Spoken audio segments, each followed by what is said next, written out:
Hello friends, welcome to my channel. आज की इस वीडियो में मैं कटोरी ब्लाउज़ की कटिंग और स्टिचिंग बताऊंगी और ये मैं पेपर पे कटिंग करके आप लोगों को बताऊंगी, फिर कपड़े पे कटिंग करके दिखाऊंगी और फिर सिलाई करके भी दिखाऊंगी। तो वीडियो को लास्ट तक ज़रूर देखिएगा। और यहाँ पर देखिए, पेपर को मैंने डबल फोल्ड किया है और फोल्डेड वाली साइड अपनी तरफ करना है। और अब हम यहाँ पर रेडी लेंथ का मार्क लगाएंगे। तो देखिए, रेडी लेंथ जितना भी आपका है उसमें 1 इंच हमें प्लस करना होता है, यानी बैक पार्ट में हमारा 1 इंच लेना होता है एक्स्ट्रा और फ्रंट पार्ट में हम 2 इंच एक्स्ट्रा लेते हैं, क्योंकि ये कटोरी ब्लाउज तो इसलिए हमें फ्रंट पार्ट में 2 इंच एक्स्ट्रा लेकर मार्क लगाना होगा। तो यहाँ पर मेरा रेडी लेंथ 13.5 इंच है, तो मैंने यहाँ पर 2 इंच एक्स्ट्रा लिया, तो ये हुआ 15.5 इंच। तो यहाँ पर हम 15.5 इंच पे निशान लगाएंगे और इन दोनों निशान को हमें सीधा कर लेना है इस तरह। और अब हमें यहाँ से शोल्डर का निशान लगाएंगे। तो देखिए, शोल्डर यहाँ पर मैं 5.5 इंच रखूँगी, क्योंकि ये मैं डीप नेक पे बना रही हूँ इसलिए 5.5 इंच। और आर्म होल लूँगी 5.25 इंच यानी 5.75। तो इस तरह हमें सीधा कर लेना है निशान को। अब हम चेस्ट का निशान लगाएंगे। तो चेस्ट का हमें 4th पार्ट लेना है, यानी 1/4 लेना है। तो देखिए, चेस्ट है हमारा 36 इंच, तो 36 को हम अगर 4 से डिवाइड करेंगे तो आएगा 9 इंच। तो मैं यहाँ पर 9 इंच पे निशान लगाऊंगी और 2 इंच मार्जिन के लिए लेना है। आप चाहे तो 1.5 इंच भी ले सकते हैं। और इन दोनों निशान को हमें सीधा कर लेना है। अब हम कमर का मार्क लगाएंगे। तो कमर जितना भी उसका 1/4 लेना है। तो मेरे मेजरमेंट में कमर है 35 इंच, तो 35 का 1/4 हुआ 9.25 इंच। और 2 इंच मैं मार्जिन के लिए ले रही हूँ और 1 इंच एक्स्ट्रा मैं ले रही हूँ, क्योंकि बैक पार्ट में हमारा जो टक्स लगता है उसमें 1 इंच चला जाता है। और फ्रंट पार्ट में भी बेल्ट हमारा अटैच करने के टाइम कभी कभी कम पड़ जाता है, तो 1 इंच एक्स्ट्रा हमें फ्रंट पार्ट में भी लेना होगा और 1 इंच बैक पार्ट में भी एक्स्ट्रा लेना होगा। तो देखिए, अब हम आर्म होल की गहराई देंगे। तो यहाँ जो हमारा आर्म होल है उसका सेंटर निकालना है इस तरह से, और यहाँ से हम आर्म होल का शेप दे देंगे इस तरह।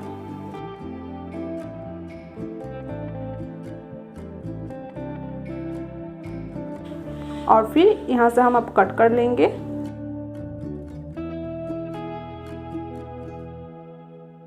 पहले हमें बैक पार्ट की ही कटिंग करनी होती है, क्योंकि हमारा जो फ्रंट पार्ट है वो अलग से कट करना होता है। तो पहले हम बैक पार्ट को कट कर लेंगे इस तरह।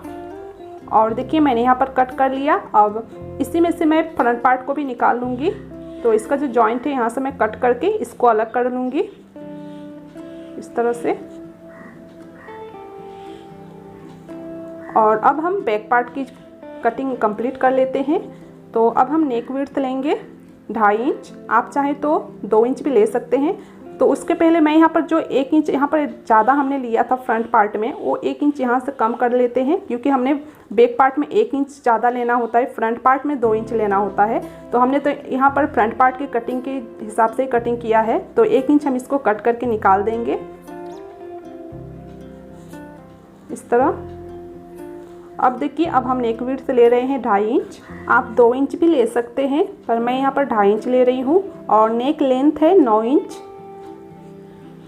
9 इंच पे मैं निशान लगा लूँगी इस तरह।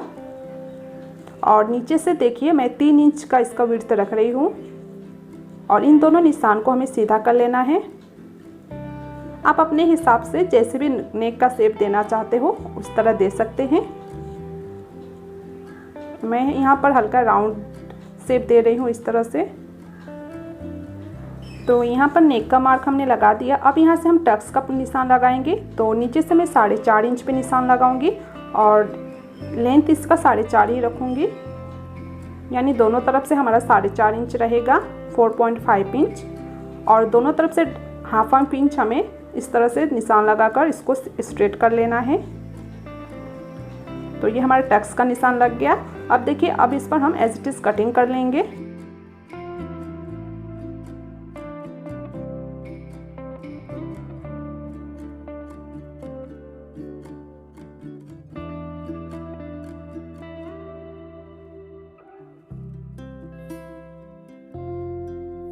अब हम फ्रंट पार्ट की कटिंग करेंगे। तो देखिए, पहले हमें आर्म होल का यहाँ पर 1/2 इंच का गहराई देना होता है इस तरह हमें 1/2 इंच का गहराई दे देंगे। और अब यहाँ से नेक विड्थ, जैसे कि हमने बैक पार्ट में 2.5 इंच लिया है, तो इधर में हम 2.5 इंच लेंगे। और नेक लेंथ मैं यहाँ पर 6 इंच की रख रही हूँ। और इधर से देखिए, मैं नीचे से 3 इंच का नेक विड्थ रख रही हूँ। और इन दोनों निशान को हमें सीधा कर लेना है। और यहाँ से भी आप जिस तरह आपका अपना नेक का शेप देना चाहते हैं दे सकते हैं। मैं यहाँ से हल्का राउंड शेप दे रही हूँ। अब देखिए, अब हम बेल्ट का निशान लगाएंगे। तो इस तरफ जो फ्रंट पार्ट है वहाँ से हम 3.5 इंच पर निशान लगाएंगे और जो कमर का साइड है वहाँ से हम 3 इंच पे निशान लगाएंगे। और इस निशान को हल्का गहराई देते हुए यानी थोड़ा डाउन करते हुए हम इसको निशान को पूरा कर लेंगे। इस तरह हल्का डाउन करते हुए हमें निशान को लगाना है। अब देखिए, यहाँ से हमें 5.5 इंच पर निशान लगाना है। कटोरी का निशान है ये, 5.5 इंच पे लगाएंगे 36 साइज़ के लिए। और यहाँ भी हम 5.5 इंच पे निशान लगाएंगे। और ये जो हमारा 1/2 इंच का जो हमने गहराई दिया है आर्म होल में, वहाँ से हम 2.5 इंच पे निशान लगाएंगे और नेक के वहाँ से हम 4.5 इंच पे निशान लगाएंगे। अब यहाँ से हमें कटोरी का शेप दे देना है हल्के हाथों से। इस तरह हमें हल्के हाथों से कटोरी का शेप दे देना है। और देखिए, ये मार्क हो गया है। अब हम इस पर एज इट इज कटिंग कर लेंगे।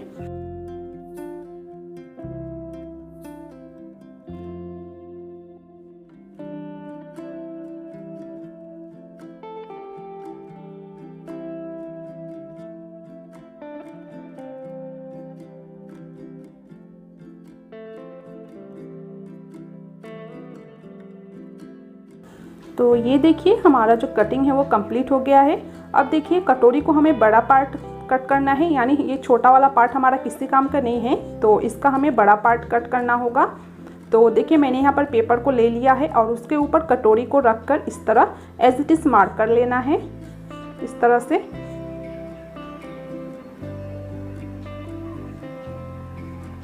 तो देखिए, मैंने मार्क लगा लिया। अब इधर से हमें 1/2 इंच का एक निशान लगाना है और ऊपर से भी 1/2 इंच हमें लेना है। और इधर से 1 इंच पे हम एक निशान लगाएंगे और इधर से 1.5 इंच पे निशान लगाएंगे। तो ये 36 साइज़ का यहाँ पर मैंने मेज़रमेंट के हिसाब से यहाँ पर मार्क लगा रही हूँ। और इस निशान को हमें सीधा कर देना है। और इस निशान को देखिए, इस तरह हमें हल्के हाथों निशान को लगाना है। इस तरह से ऊपर से हम कम करते हुए नीचे ज़्यादा लेते हुए हम इस तरह से मार्क लगा लेंगे, यानी कटोरी का शेप दे देंगे। और अब हम इन दोनों पॉइंट का सेंटर निकालेंगे इस तरह से। और यहाँ से हमें 1.5 इंच लेना है नीचे की तरफ और इन दोनों पॉइंट को हमें इस तरह से जॉइंट कर लेना है। तो अब हम इस पर एज इट इज कटिंग कर लेंगे।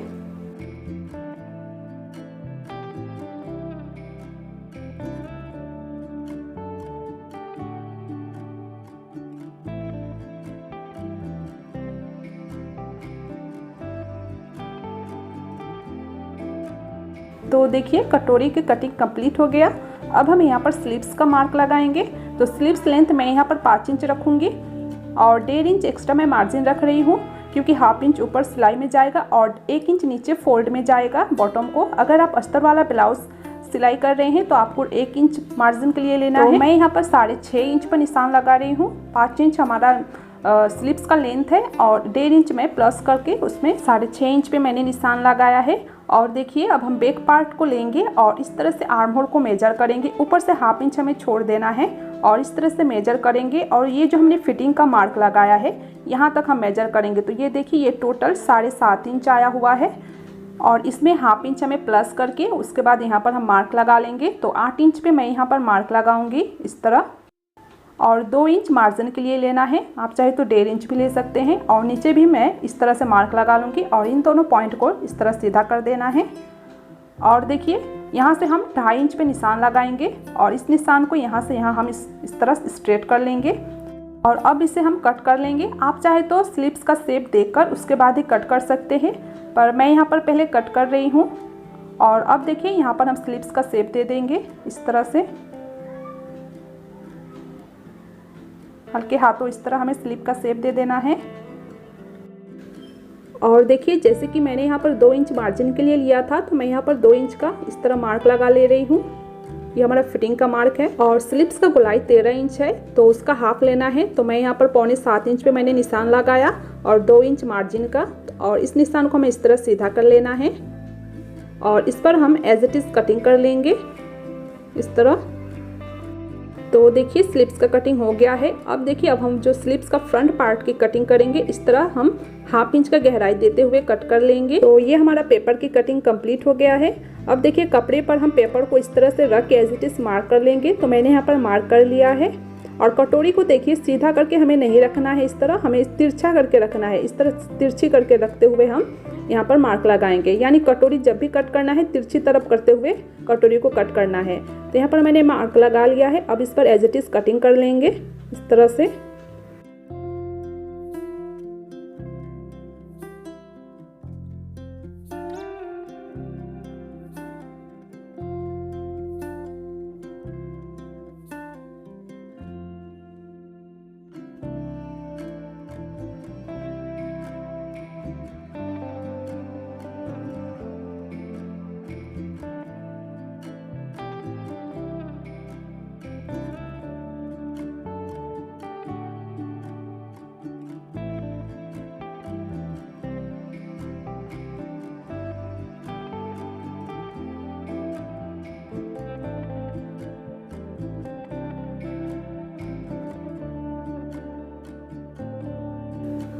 तो ये देखिए हमारा ये कपड़े के कटिंग हो गया है।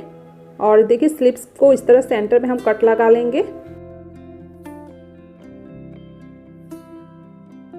और अब हम स्लीव्स का जो फ्रंट पार्ट है वहाँ पर हम इस तरह मार्क लगा लेंगे, ताकि हमें पता रहे कि स्लीव्स का फ्रंट पार्ट को हमें ब्लाउज़ का फ्रंट पार्ट में जॉइंट करना है।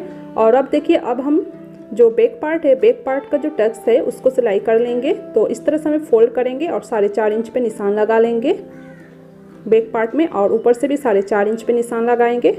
और दोनों तरफ 1/2 इंच का निशान लगा लेना है। और इसको देखिए इस तरह फोल्ड करके यहाँ पर हम कट लगा लेंगे। और अब बैक पार्ट में भी हम इस तरह से निशान लगा देंगे 4.5 इंच पर। तो अब हम इस पर सिलाई लगा लेंगे। इस तरह से फोल्ड करके यहाँ पर हम टक्स का सिलाई लगा लेंगे। और फिर सिलाई को हम डबल सिलाई करके पक्का कर लेंगे। और दूसरी तरफ भी देखिए इस तरह हमें फोल्ड करके सिलाई कर लेना है और सिलाई को डबल करके पक्का कर लेना है।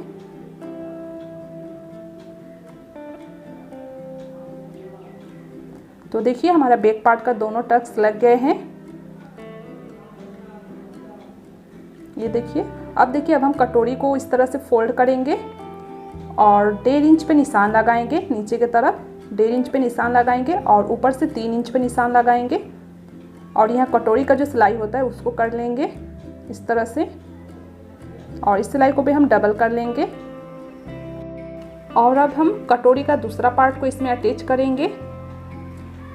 तो देखिए ये दूसरे पार्ट का जो आर्म होल है इसमें हमें कटोरी को अटैच नहीं करना है। बिगिनर्स कभी कभी इसमें अटैच कर देते हैं, इसलिए उनका कटोरी अच्छे से फिट नहीं बैठता है, तो याद रहे। और देखिए इस तरह से अच्छे से कटोरी को मिलाते हुए हमें इस पर सिलाई लगा लेना है। और यहाँ पर कपड़े को हमें खींचना नहीं है। कपड़े खींचने से भी हमारा जो कटोरी है वो अच्छा फिनिशिंग के साथ नहीं आता है, तो इसलिए हमें इसको खींचना नहीं है। हल्के हाथों से पकड़ते हुए हमें इसको सिलाई करनी है। इस तरह अच्छे से हमें फिनिशिंग के साथ बिना खींचते हुए हमें इस पर सिलाई लगा लेनी है। और इस पर हम डबल सिलाई कर लेंगे इस तरह से। तो देखिए कटोरी का दूसरा पार्ट इसमें अटैच हो गया है। अब देखिए कटोरी को अच्छे से नाखून से इस तरह से दबाते हुए हमें अच्छे से एडजस्ट कर लेना है। अब हम इस पर बेल्ट अटैच करेंगे। तो देखिए जो यहाँ पर पहले देख लेंगे, जो कपड़ा अगर बड़ा हो तो उसको छांट लेना है। और देखिए बेल्ट अटैच करने के टाइम हमें बेल्ट का जो 3.5 इंच वाला पार्ट था वो फ्रंट पार्ट की तरफ होना चाहिए। जहाँ पर हम हाई हुक की पट्टी लगाते हैं वहाँ हम 3.5 इंच वाला पार्ट वहाँ पर सिलाई करेंगे। और ये जो हमारा कटोरी का सिलाई है इसको हम इस तरह से फोल्ड करके उसके ऊपर इस तरह से सिलाई कर लेंगे। और हाँ, कपड़े को खींचते हुए सिलाई नहीं करना है, इस बात को ध्यान रहे। तो ये हमारा बेल्ट अटैच हो गया है। अब देखिए बेल्ट के ऊपर देखिए सिलाई को हम बेल्ट के तरफ कर लेंगे। जो मार्जिन था सिलाई वाला उसको बेल्ट के तरफ कर लेना है और ऊपर से एक टॉप स्टिच लगा देना है इस तरह से। और फिर इस तरह से हमें एक पैर का मार्जिन छोड़ते हुए हमें और एक सिलाई लगा लेनी है इस तरह से। तो देखिए कटोरी का सिलाई यहाँ पर कंप्लीट हो गया है फ्रंट पार्ट का। इसी तरफ हम दूसरे पार्ट को भी रेडी कर लेंगे। तो ये देखिए मैंने दूसरे पार्ट को भी रेडी कर लिया था। अब यहाँ पर हम हाई हुक की पट्टी को अटैच करेंगे। तो आप अपने हिसाब से जिस तरफ आप हाई हुक की पट्टी लगाना चाहते हैं उस तरह से लगा सकते हैं। तो यहाँ पर मैं हाई हुक की पट्टी अटैच कर लूँगी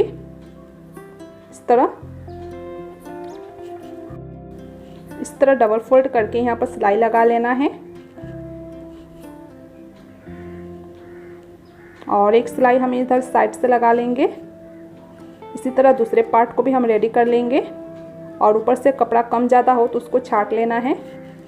तो ये देखिए मैंने दूसरे पार्ट को भी रेडी कर लिया है और दोनों को एक दूसरे के ऊपर अच्छे से रखते हुए मिला लेना है, कहीं कपड़ा कम ज़्यादा तो नहीं है। और अब देखिए अब हम शोल्डर्स को अटैच करेंगे।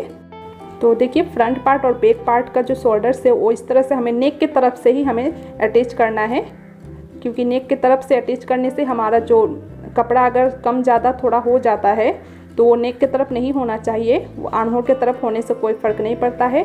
नेक की तरफ से शोल्डर्स को अटैच करना है। इस तरह दोनों शोल्डर्स को मैंने यहाँ पर अटैच कर लिया है।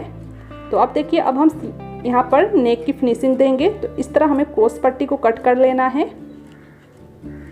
नेक की फिनिशिंग के लिए हमें क्रॉस पट्टी ही कट करना होता है, याद रहे। इस तरह क्रॉस पट्टी को हम कट कर लेंगे, तिरछी पट्टी को, और फिर इस तरह हमें दोनों पट्टी को अटैच कर लेना है सिलाई करके।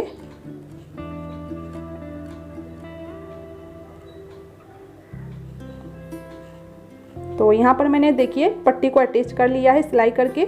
तो यहाँ से देखिए इस तरह हम फोल्ड करेंगे नेक के वहाँ से, और इस तरह से हम पूरे नेक में हल्के हाथों सिलाई करना। यहाँ पर भी याद रहे कपड़े को खींचना नहीं है, जो हमारा ये पट्टी है इसको खींचना नहीं है, धीरे धीरे करके मिलाते हुए हमें यहाँ पर सिलाई करनी है।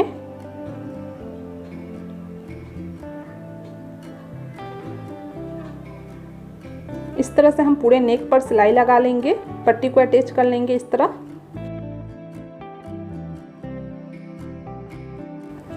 और देखिए जो कपड़ा बचा है यहाँ से हम कट कर लेंगे कपड़े को, और अब हम नेक पर इस तरह से कट लगा लेंगे। पूरे नेक में हम हल्के हाथों कट्स लगा लेंगे, और याद रहे सिलाई ना कटे, सिलाई को देखते हुए कट्स लगाना है। और फिर देखिए इस तरह हमें जो हमने पट्टी अटैच किया है इस पट्टी के ऊपर ही हमें एक सिलाई लगा लेना है कॉर्नर पे एकदम, और जो हमने सिलाई मार्जिन को रखा है वो पट्टी की तरफ करना है। पट्टी की तरफ इस सिलाई मार्जिन को करते हुए पट्टी के ऊपर सिलाई लगाना है इस तरह से। पूरे नेक पे हम इस तरह सिलाई लगा लेंगे। अब हम देखिए डबल फोल्ड करके पट्टी को ज्वाइन करेंगे। इसके पहले देखिए हमें यहाँ पर हल्का हल्का कट्स लगा लेना है, ताकि जो हमारा नेक है वो फिनिशिंग के साथ फोल्ड हो। इस तरह में हल्के हल्के कट्स लगा लेना है, और फिर इस तरह से हम डबल फोल्ड करते हुए अच्छे से हम सिलाई कर लेंगे पूरे नेक में। इस तरह अगर हम छोटे छोटे कट्स लगाकर पट्टी को फोल्ड करते हैं तो पट्टी अच्छे से फोल्ड हो जाती है, और नेक का जो फिनिशिंग है वो काफ़ी अच्छी आती है।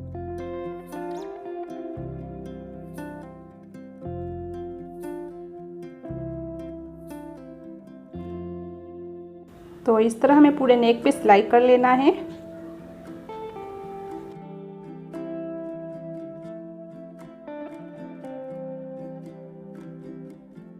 और यहाँ पर कॉर्नर पर भी अच्छे से हमें इस तरह फोल्ड करते हुए यहाँ पर सिलाई कर लेना है। तो ये देखिए हमारा जो नेक का फिनिशिंग है वो काफ़ी अच्छा आया हुआ है। अब देखिए अब हम स्लीव्स को अटैच करेंगे। तो स्लीव्स को पहले इस तरह फोल्ड करके, अगर आपने फ्रंट पार्ट में मार्क नहीं लगाया है तो मार्क लगा ले, और फिर इस तरह स्लीव्स का जो बॉटम है उसको डबल फोल्ड करके इस तरह सिलाई कर लेना है। और इसी तरह दूसरे स्लीव्स का बॉटम जो है उसको भी सिलाई कर लेना है। और फिर देखिए ये जो शोल्डर है यहाँ पर हमें स्लीव्स का जो ये कट लगाया है हमने वहाँ पर सेंटर से मिलाना है, और यहाँ से हमें हल्के हाथों सिलाई करना है। और याद रहे स्लीव्स का फ्रंट पार्ट और ब्लाउज का जो फ्रंट पार्ट है वो एक दूसरे के सामने होते हुए होना चाहिए, और फिर इस तरह हमें सिलाई कर लेना है। और देखिए यहाँ पर स्लीव्स को हमें खींचना नहीं है, हल्के हाथों हमें मिलाते हुए इस तरह से स्लीव्स को जॉइंट करना है इस तरह, और इस पर हम डबल सिलाई कर लेंगे इस तरह से। इसी तरह हम दूसरे स्लीव्स को भी जॉइंट कर लेंगे। तो ये देखिए स्लीव्स हमने दोनों जॉइंट कर लिया है। तो अब हम कमर पट्टी अटैच करेंगे। तो कमर पट्टी को कट करके मैंने जॉइंट कर लिया है, और देखिए यहाँ पर हमें इस तरह फोल्ड कर लेना है, और इसके ऊपर हम एक टॉप सिलाई लगा लेंगे। कमर पट्टी के ऊपर ही सिलाई को लगाना है, और इस तरह से हम डबल फोल्ड करके सिलाई कर लेंगे। आप चाहे तो ब्लाउज का साइड फिटिंग लगाकर उसके बाद कमर पट्टी लगा सकते हैं, पर मैं यहाँ पर पहले ही कमर पट्टी को इस तरह से लगा रही हूँ और फिर स्लीव्स को और कमर को इस तरह से अच्छे से एडजस्ट करते हुए मिलाना है। और अगर कपड़ा कम ज़्यादा हो तो उसको कट करके इस तरह छाट लेना है और फिर साइड में एक सिलाई लगानी है। और देखिए फिटिंग का सिलाई हमें कैसे लगाना है, तो जितना भी आपका चेस्ट है उसका 4th पार्ट लेना है और यानी 1/4। और देखिए ये जो हाई हुक का पट्टी है उसका सिलाई छोड़ते हुए यहाँ से हमें मेजर करना है, उसका सिलाई छोड़कर मेजर करना है और यहाँ पर मार्क लगा लेना है। इसी तरह कमर पर भी हम हाई हुक की पट्टी का जो सिलाई है उसको छोड़कर मार्क लगाना है और इसी तरह बॉटम का भी यहाँ पर मार्क लगा लेंगे और यहाँ पर हम दोनों तरफ फिटिंग का सिलाई लगा लेना है। तो ये देखिए हमारा ब्लाउज़ अब एकदम कंप्लीट है। तो आपको कैसा लगा फ्रेंड्स ये वीडियो, मुझे कमेंट करके ज़रूर बताइएगा। और वीडियो पसंद आया हो तो प्लीज़ लाइक कीजिएगा और वीडियो को शेयर भी कीजिएगा अपने फ्रेंड्स फैमिली के साथ। और चैनल में नए हैं तो प्लीज़ सब्सक्राइब कीजिएगा। Thank you for watching.